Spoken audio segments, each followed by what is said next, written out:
So, this week, with England and Australia both picking squads filled, just packed, just rammed with uncapped players, we want to know who are the best rugby debuts? What are the most memorable debuts you can remember in rugby? So, one that always comes to mind for me is George North scoring 2 against South Africa on his first cap. They did, world champions at the time.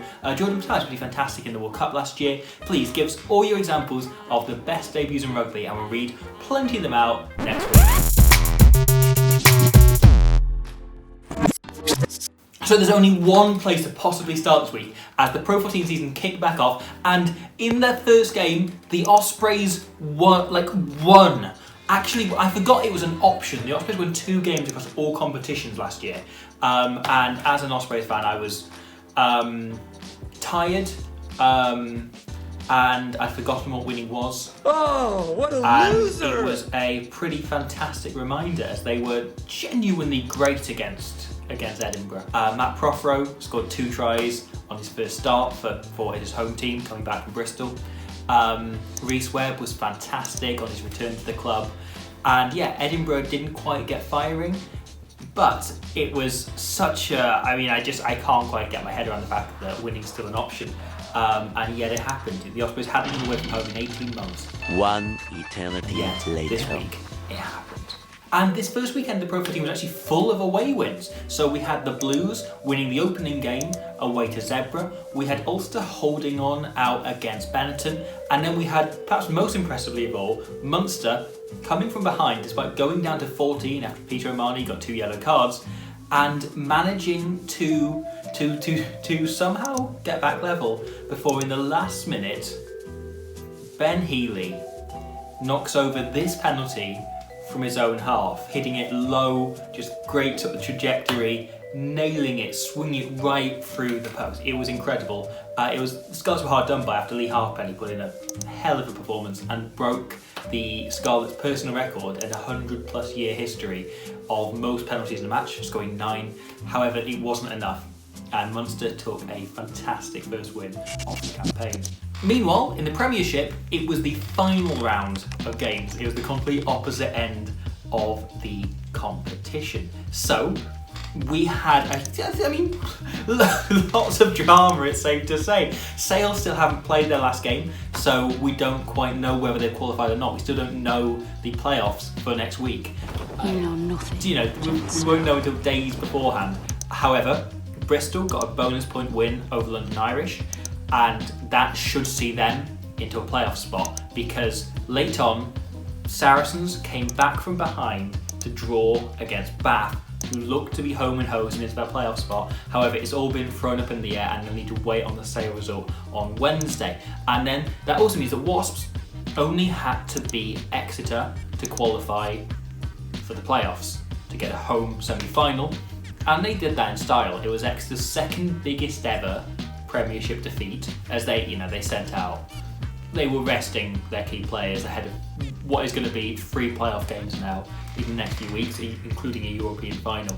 Quins also sent Chris Robshaw off with a big win over the Leicester Tigers. So it was a round of just headlines and stories and drama, and it isn't quite over yet. So, with the playoffs coming up, as we head into the final closing stage of the season, here's my little preview. It's been a season unlike any other in the Premiership. Even ignoring the whole playing the final late October because of an enforced 5-month break thing, the back-to-back defending champions are being relegated, which has saved the Leicester Tigers from seeing the drop. Last year's promoted team have signed Semi Randrandra and are now pushing for the title. They've guaranteed themselves a playoff spot. Sale are just fuming with everyone and everything. Northampton have utterly imploded mid-season. They've gone from being really promising to just nowhere. Gloucester have remained their bonkers selves. Wasps have come out of nowhere to be genuine contenders. They've finished second. Bath have also come out of nowhere to maybe possibly fall just short. We still don't know yet, a few days out from the playoffs. And Exeter have turned into an inevitable seeming powerhouse, looking to cap off an incredible 12-year journey by winning a league and Europe double. And it's far from done. This weekend, Exeter and Wasps will be the home teams in the semi-finals. We still don't know who their opponents will be until Wednesday. This has been the maddest Premiership season possible, and we're still yet to see how it plays out. Safe bets will be on Exeter after how they've dismissed all shots at them across this campaign and Europe, but Wasps have hit quite a patch of form since the restart, quietly going about their business, scoring 1,800 tries, I think it is, an average per match. Bristol, also scoring lots of tries, have one of the most talent-stacked first 15s out there and will push anyone. And you can't count either Bath or Sale out either. In Ben Spencer and Faf de Klerk respectively, they have the form and probably the best scrum half in the league, and some incredible talent around them. Bath's back row has a good shout at being the best in Europe, while Sale have more Springboks than an African deer sanctuary. This season has been mad, and it could yet go any way at all. I'm excited to see where it goes on Saturday. However, we also have actual international rugby. So this weekend we saw the Springboks green beat the Springboks gold in what felt like a proper South African trial. In the scrums were not like some of the most competitive scrums you'll ever see, and they'll now be preparing for some proper test matches as the All Blacks play Australia this week. It's finally international rugby time again after the Six Nations was suspended way back when. And also, speaking of the Six Nations, England have picked a squad by the time you see this. I am very, very ready for international rugby to come back. It has been an extremely long time, and I could just do with it being like just pumped. I think injecting into my veins is too indirect. I'd like to rip myself open and just have it poured straight into like my heart, so it can be pumped around my body more directly. That might be too graphic. And one quick bit of transfer news: Cecil Africa, maybe the best sevens player of the last how many ever years, has signed for the San Diego Legion in MLR. Now, he said when he was on this show way back, I've honestly lost track of time, but at some point he said he wanted to try and switch and try and play some 15s for the final few years of his career. He's managed to do that, and he's going to be playing in MLR next year. Now, last week I asked you what are the best extra time matches of all time. There's a penguin. Sorry mate. So Barry Adams says France Wales in 2017 Six Nations, where France saw victory in the 100th minute.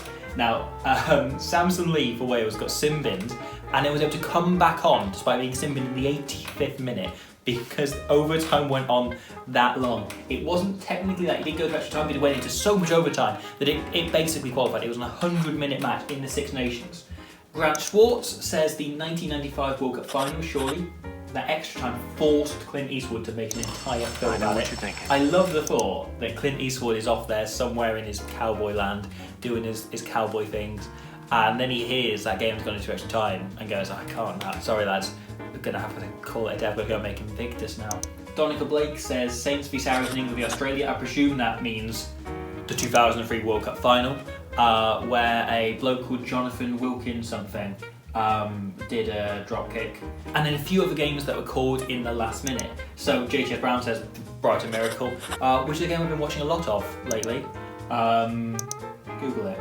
Toe Sucker says Jonathan Sexton's drop kick against France in 2018, which is still frankly remarkable. And a great late win was Yanis Leroux brings up, he saw me at Greg's. He did, and he gave me a discount. I have to say, an enormous shout out and thank you to you guys. That was above and beyond.